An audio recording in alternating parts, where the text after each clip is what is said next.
Hello everyone, I am RossRem11 and welcome to my review of The Legend of Korra Book 4, Episode 2, Korra Alone. A very similar title to the Avatar episode Zuko Alone, which showed a past moment in Zuko's life leading up to something that's happening in his previous life, happening now. And that's sort of what happened with this episode. It's a very interesting episode. This was a very good episode. This was really strong. For the most part. I mean, it was strong for the most part. I'll go to a little criticism I have later on. I think it's the only criticism I have with the episode, but that's it. So, let's see. We start off right where the last episode left off. Korra, 3 years in the future, wandering around the Earth Kingdom with shortened hair, wearing Earth Nation or Earth Kingdom clothing. She's walking around and she sees a silhouette of herself in the Avatar state, with the chains wrapped around it, and she tries to attack this silhouette, but sadly it gets away. Well, it doesn't get away, it's realised that it's all in her mind, and you're wondering, when's this happening? I've never seen this before. It then has a flashback to 3 years in the future past, where still disabled Korra is just about to leave and return to the South Pole. It's got Mako, Bolin, Asami, Tenzin, and Jinora, recently Avatar Master, who looks a lot like Aang, which is so good. That was a brilliant part of the last episode of the third book. But anyway, it's basically them saying goodbye, Tenzin saying that everything's going to be fine, he's going to look after him, the Air Nation's going to help the world, all that jabba jabba. It then cuts to Korra, who is now living with her parents in the capital, in the big castle of the South Water Tribe, which I think is pretty damn awesome. The Avatar is now living in a royal palace. I wonder if Aang ever lived in a royal palace. I'm sure he was friends with Zuko, so I'm sure he went to the palace a few times. But anyway, it shows her having the nightmares of what happened with her and Tenzin, how he basically destroyed her, the fact that she really can't get many sleeps, and he realised by her mother, who goes to talk to her, that's been going on for quite a few weeks, and she asks her to go see Katara. Now, we have not seen Katara in all season, all of Book 3, no Katara, so it was awesome seeing Katara back. And Katara is helping Korra with her healing process, to try and get her walking again. The first thing of the progress was Katara making Korra see one of her right toes moving, and that was the start. It then begins showing her starting to walk, but not very well because she keeps getting flashbacks, so she has a lot of inner demons to fight, and I do not blame her because she was pretty freaking destroyed by Zahir in that fight, so it's going to take a while to concentrate with that. And throughout all of this, the months that's been going on, letters from Asami, Mako, and Bolin keep coming into her saying everything that we all know that they're doing now, so that's the exposition bit out of the way. And returns to Katara, shows back to Katara after all of these months. Korra is a little ticked the fact that she hasn't made barely any progress. And I would be ticked too if I wasn't making progress. I mean, I'm a very calm guy, and even I would really not be very happy with the fact I've been doing this. And Katara said a very interesting fact. Imagine how Aang felt when he realised his entire race had been murdered. Aang was distraught for a while, but he hid that really well and focused more on the good. That was the thing which made Aang one of my favourite characters in animated features of all time. In fact, he had so many inner demons to fight, but he chose to fight them with his friends, and he didn't let them overcome him. Katara gives that bit of advice to Korra, and Katara finally begins to walk, which is great. Tenzin. It then cuts to Tenzin, who flies in for a little visit. Korra says she's done very well and does a firebending sparring fight with 3 other firebenders. Korra seems to be going pretty well until flashback, headache. Yeah, it's not going to be going away anytime soon. Korra still needs quite a bit of help. Now, I don't know where this order's going. I think maybe it's stopped there, maybe it's... Okay, I'll go for this. It then cuts back to modern-day Korra, who's starting to carry on walking around, finds this hidden demon again, starts to chase it, comes across the fact that there is a dog right next to her, who also, for some reason, can see it. So Korra starts to follow this dog. By the way, the dog is an adorable little dog. I don't know species. I'm not a dog person. I know what dogs are. I know don't know the different breeds of dogs. If anyone in the comments can let me know what sort of breed that dog was, I would be very happy about that. But enough of that. Cuts to Korra, who decides to return to Republic City to see if she can try and get back into the Rays. It's been a long time since she's made contact with all of them. Oh, hang on, I forgot something. Hang on. She writes to Asami saying about all this terrible stuff that's happening, and don't tell Marco and Bolin because they'll worry. Which, I don't know. They are their friends as well, so I think it should be good to let them all know.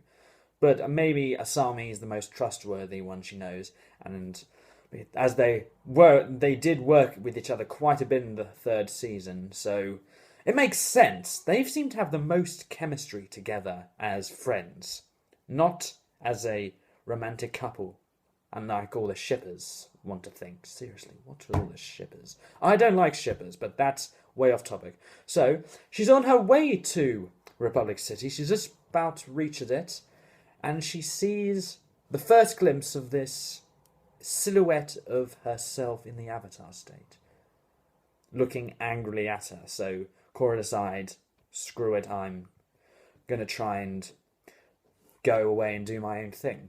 So she's still in the Earth Kingdom, and she cuts her hair.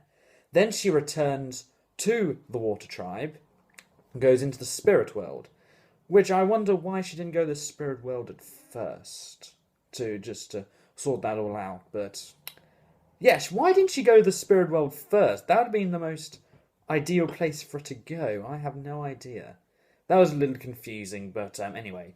She's now got rid of all of her Water Tribe clothing. She's now in earthbending clothing. She goes to the Spirit Worlds and goes to the tree. Remember the tree in Book 2, that exposition? That tree which showed all the past selves, which got her avatar energy, that huge Deus Ex Machina, apart from Janora. Anyway, a bunch of spirits come, talk with her.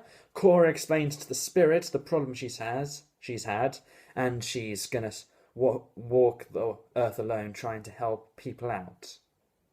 So, oh my god, I'm an idiot. I forgot another bit. I'm sorry, there's a lot to think about. I'm new to these reviews, so this is pretty hard for me. Please bear with me, or hate me. Either way, I don't care. I enjoy doing this. So before all of this happened, I think she's on her way to the Earth. She's on her way to Republic City when she's still dressed in her avatar clothes. She meets a crazy old man. Take a picture of her. She comes to fight two robbers, and she's trying to fight them, but inner demons and flashbacks get in her way, and the robbers get away. That's all I missed out. So anyway, flash forward. Flash forward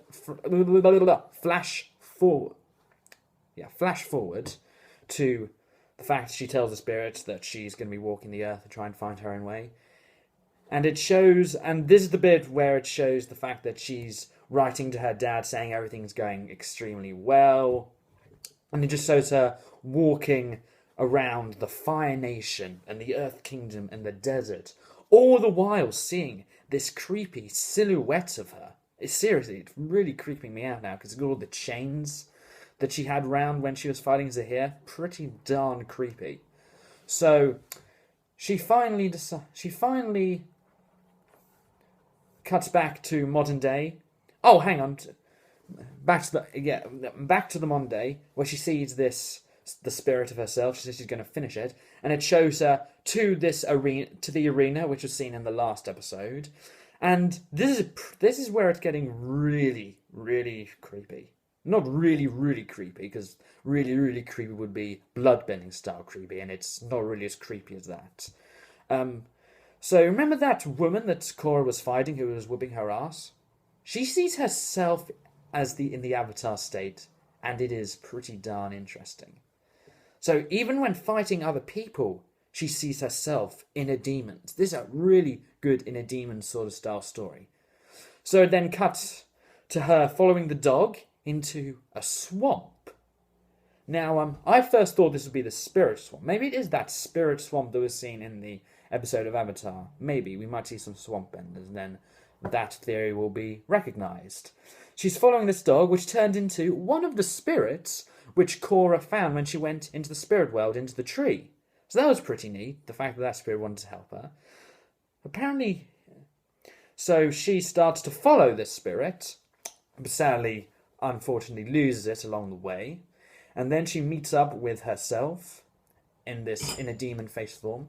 And the inner demon literally whoops Korra's ass a new one. It is really interesting. So interesting, in fact. This is where it got to the creepiest part of the episode. Korra's trying to climb away, but a fake spirit Korra wrapped chains around real Korra's leg and started to melt into melted molten style metal. Maybe it's platinum. Starts to go down. Korra starts to fall down, starts to melt into it. And then Korra wakes up in this room inside a tree. She sees a woman who said she helped her, when she saw her unconscious. Because apparently she was friends with Avatar Aang. Because she could feel the spirit presence in Korra. So Korra gives a flame, looks in her face, and it's Toph!